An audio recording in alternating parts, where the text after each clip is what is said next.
Welcome back to Rounding the Bases, Extra Innings here on YouTube. I've got 4 final questions for Dr. Kevin Sansberry, and really encourage everybody to check out the audio podcast, Apple, Spotify, wherever you listen to your podcasts.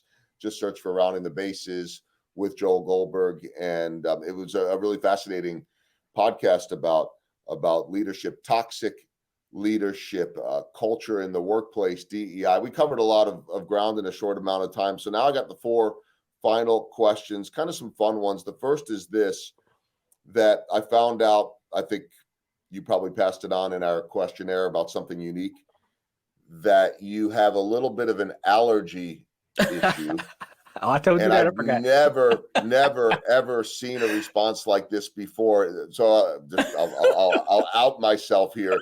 The question we ask our guests is, what is a fun and random fact about you that not many people know? And your response was, I have 96 allergies. Yeah. And I'm looking at that and I'm like, what? Yeah. Tell me about that. Yeah. So like I told you on the podcast, I was born like extremely premature.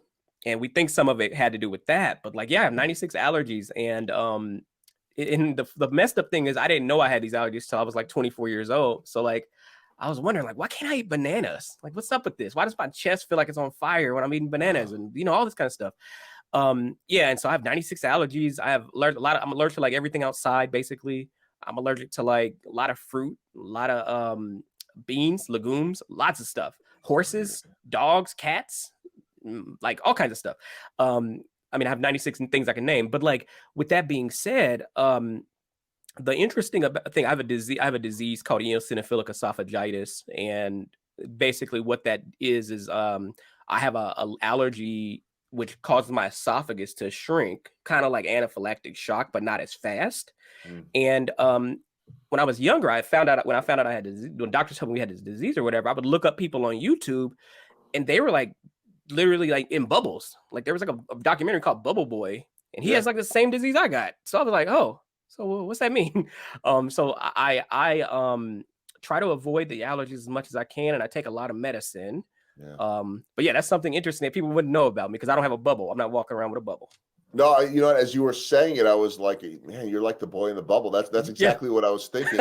Then again, in any day and era, but certainly during the pandemic era and things have opened back up. But I mean, that's got to be an added level. And then you are a man that travels a lot, throughout the country and the world too. So you it sounds to me like you have figured out how to make it work and what does work and what doesn't. Yeah. And especially post, not post COVID, but especially as we, post, we've heard about COVID and gotten, but just, taking care of myself a little better and being very mindful of like, I wear my masks and stuff like that because eosinophilic esophagitis is an autoimmune disease. And so I'm just very vigilant, I guess I would say, about germs and stuff like that. Yeah, I think a lot of other people have had to become that. Probably always should have been. You had no choice. That's your life. Yeah, right? It's life. That's your normal. Second question, you brought this up during the podcast, and it was really intriguing to me. Maybe it's just because I'm like everybody else. It feels like in America right now, completely obsessed with some of this true crime stuff that pops up nonstop on. If you're putting something out on Netflix, just go true crime and somebody's going to watch it. It feels like that's, some are good or some are bad, but I am fascinated by that. I don't really know why. Maybe it's an interest in people, but I found it very interesting that you had an expertise or you studied serial killers, and now you're here in the workplace. What did that do for you? And where was the interest from, and how did that help you in your work today? I can't really, nobody's ever asked me, where did it come from? I don't know where it came from. I think I might have, like, before the whole podcast era and Netflix era, I was just interested in like that manifestation of behavior that occurs with aberrant behavior, And so I guess I just was interested in that. And when I went to the University of Central Missouri for my bachelor's degree on purpose because they have a really good criminal justice program. And so I was part of the criminal justice program as well as psychology at the time. And that's really what I was getting into for that reason. How it's helped me today, it really helped me because when you learn about the pendulum swing of how behavior looks, good or bad, I'm less surprised about certain things. And what that means is I also have less judgment.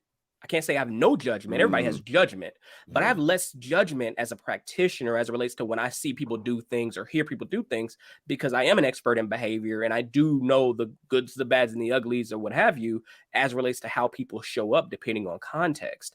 And so for me, yeah, there's not really something somebody can say from a workplace behavior standpoint that's really going to surprise me, because I've been exposed to and have coached through basically everything. Almost, can't say everything, but lots. Makes sense. Completely makes sense. All right. Third question, as we round the bases here, I want to ask you more about the podcast. And it sounds to me, you talked about it during the audio portion of this interview, that it's really giving you some great outreach globally. The beauty of those podcasts is that they can be pretty much consumed everywhere. That's fun for me to look. So, oh wait, somebody's listening to this in Ireland. But in your case, you're hearing from people and making a difference. I'm curious a little bit more about the podcast and what that has meant to you. Yeah. The podcast started in April of what year is it? April 2021. I'm like, what year is it now? Yeah, and we didn't focus on it being a global outfit at the onset. It really just was like, hey, you have this expertise, talk about your stuff and interview folks. And so that's kind of what it started off as. But little by little, we started getting feedback from certain countries. And so like the Philippines, for example, popped off. We were like #1 in Philippines on Apple iTunes, like the whole month of April of 2021 and 2020 in May. And that started early. And I was like, what is that? And then it just started growing as a result. And so, yeah, 74 countries now. We have listeners in 74 countries who tune in on a weekly basis. And I hear, through askdrsansberry.com, I'm able to hear from folks from all around the world where they're asking questions about their current workplaces or their leadership approach. People are wanting feedback, all that kind of stuff. And so, yeah, it's just been fascinating to see that the appeal, I guess I would say, to the content and to the research that I'm able to bring to the table.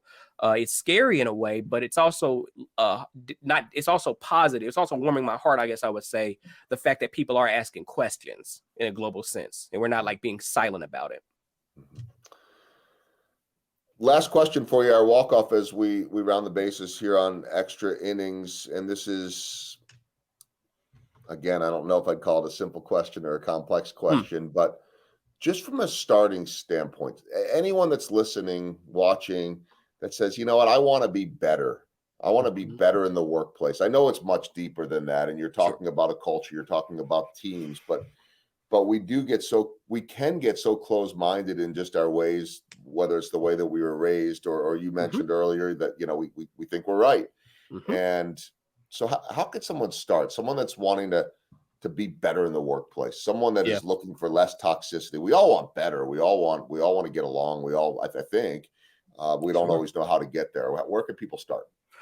I'll give you a place to start in two different modalities. I'll give you a mindset place to start and a behavior place to start. And you can pair them together. You should pair them together. So the mindset piece is openness. And we had talked about that on a podcast about like just practicing openness. And by practicing openness, that means also I'm exposing myself to things to be open about. I'm also checking myself and looking in the mirror like, ooh, what's that bias I have? Or what's that opinion I think is right? How could I be wrong? What else could be true? And start practicing openness. You have to do that internally. The behavior piece to start is I want to practice listening, and not listening just to hear. I want to listen to understand. And so pairing openness with listening to understand is a perfect foundation for me, for anybody who wants to be a better leader and a better, like just better colleague in general.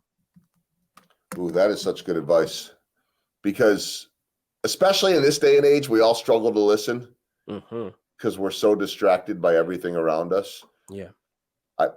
Whether it's a legit excuse or not, it's just the reality. And so I think it's made so many of us just poor listeners. And then when we do try to actually, okay, I'm going to listen. Are we really listening? Yeah. Are we really comprehending? Or is it going in one ear and out the other? Was always the expression I know when I was growing up. Sometimes it doesn't even get into one, or it doesn't register. And that's a little bit of, not a little bit, a lot of kind of where we're at in terms of society. And so it's something that we all can work on. No doubt about it. Again, I want to encourage everybody to check out the audio version of the podcast with Dr. Kevin Sansberry, Rounding the Bases with Joel Goldberg. You can find it wherever you listen to your podcasts. Kevin, thank you so much for all your time, your insight, your great work. Keep it up. I know that that you're all over the place. So safe travels, my friend. Hey, thank you. You too, sir.